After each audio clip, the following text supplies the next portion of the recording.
smile at me. Queremos estar perto de você para ajudarmos a cuidar de tudo que conquistou. Seus projetos, seus sonhos, suas paixões. E somos o maior grupo de segurança privada do estado e o melhor em proteção pessoal e empresarial para que em todos os lugares estejamos sempre próximos de você. Orcegups, o maior grupo de segurança privada de Santa Catarina. As flores sempre emocionam quem as recebe. A Ziflores tem os arranjos mais criativos e as cestas de café que irão marcar lindos momentos da sua vida. Presenteie com carinho e elegância. Ziflores, fone 3035 5059.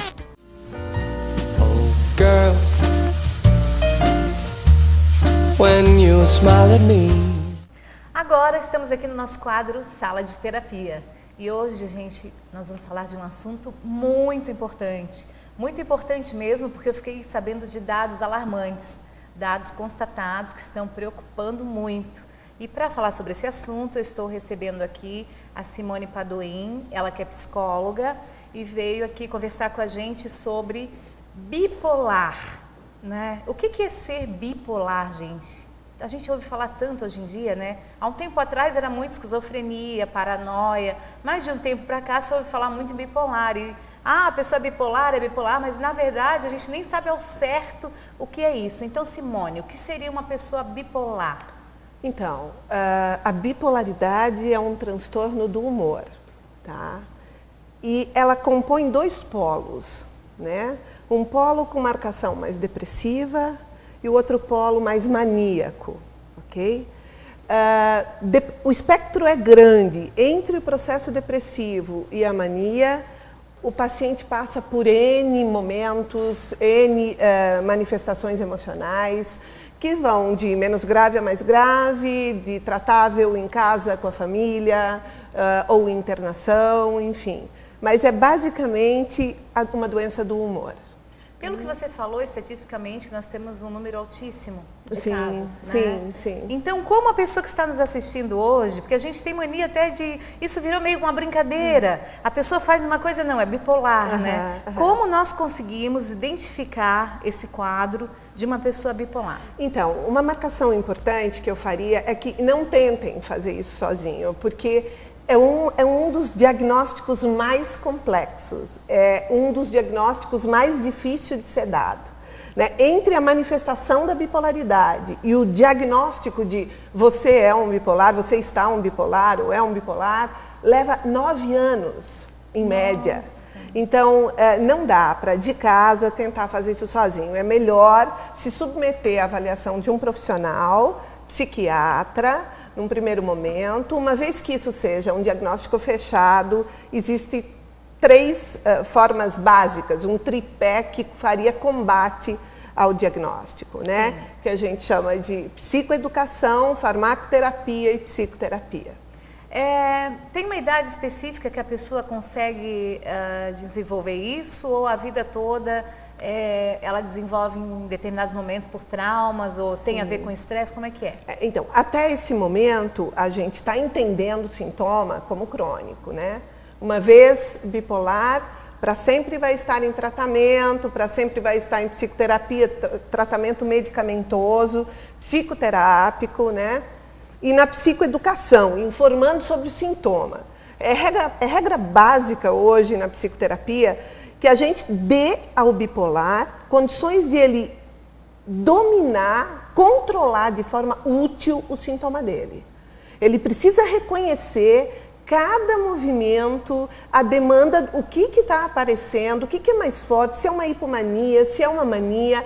O estado de mania, a capacidade de avaliação já fica modificada. Mas entre processo depressivo e mania, ele vai fazer isso muito bem. Mania, né? Seria lavar a mão várias vezes, não. Se incomodar com uma louça suja na... Não necessariamente, é um estado de euforia muito expressivo, com uma energia e disposição muito marcada, né? O paciente se vê em disposição para muita atividade, a sexualidade geralmente fica afloradíssima, né?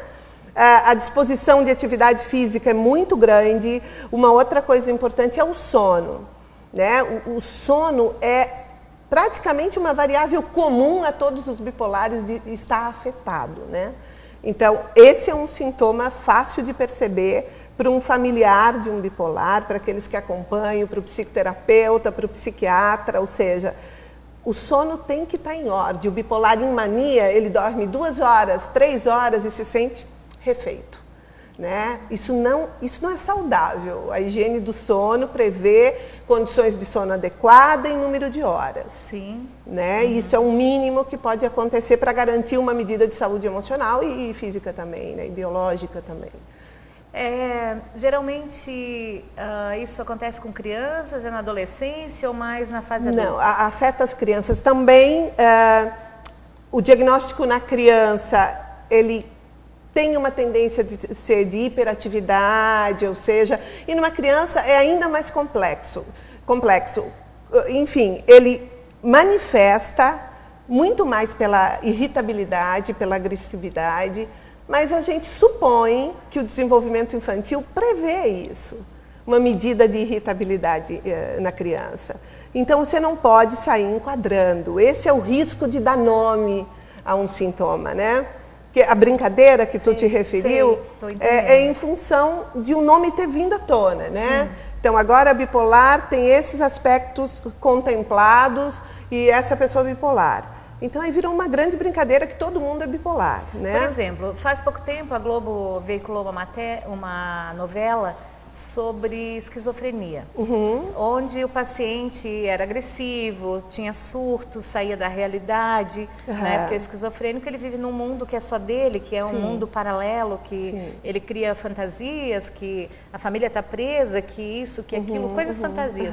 O que a gente poderia comparar no bipolar com o esquizofrênico? Assim, tem algum tipo de comparação? Tem. Acho que a grosso modo, se você assiste um bipolar em surto, você tranquilamente pode ler como um esquizofrênico, tem essa tendência a fazer essa leitura. Ele é agressivo também? Sim, a agressividade é uma variável, é uma variante da bipolaridade na mania. O esquizofrênico, ele para os olhos, ele fica, né, até a pessoa que interpretava muito bem. Ele fica com os olhos parados e dá a impressão que alguma coisa se apossou daquele corpo ali. É uma sensação numa assim, atitude quase catatônica. Catatônica, É sim, no bipolar também, em surto sim. Agora há uma diferença bastante grande. O bipolar pode estar plenamente inativa, se tratado. É bastante importante essa marcação.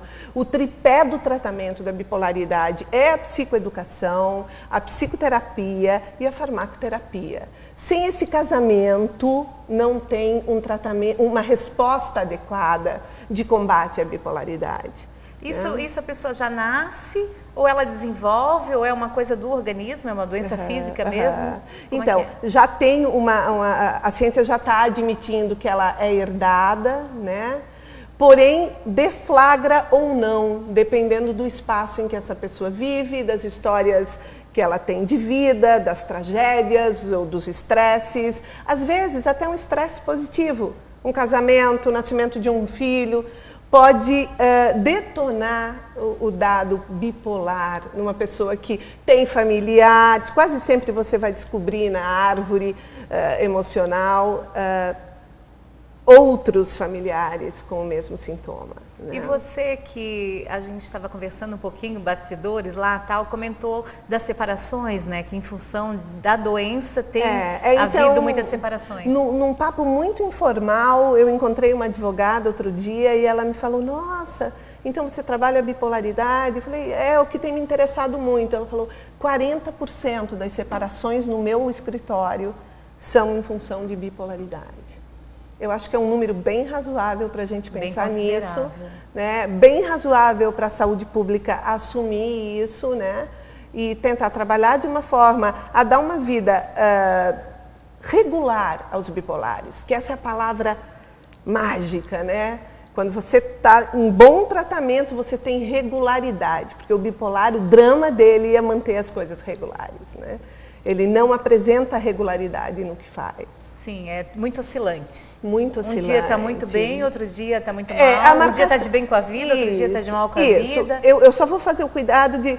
Não é um dia, não é de segunda para terça, mas assim, tem um período que ela está muito otimista, tem outro que não há o que você diga. para tentar mobilizar aquela pessoa a sair do catatonismo, da depressão, enfim, né? Muito interessante. É. Então, gente, está aí, né, mais um assunto interessante aqui, né? Eu gostaria de agradecer a sua presença e que você deixasse seu telefone de contato para as pessoas que estão nos assistindo e tiverem dúvidas sobre o assunto. Ok. Então, meu telefone de contato é 9967-8129. Eu só queria fazer um fechamento em relação ao processo da família de um bipolar, né? O bipolar só acaba bem tratado se a família tiver interação com o processo dele. Um tratamento é barato perto de estar doente. Então, você vai gastar muito menos. E investimento de toda ordem, investimento emocional, investimento financeiro, investimento de tempo. Dê condições. A família precisa da psicoeducação também, quase sempre é primeiro ela que vai ao consultório. Precisa entender, saber do que se trata para poder enfrentar junto com o seu paciente. Obrigada, doutora. Obrigada a você, Cida.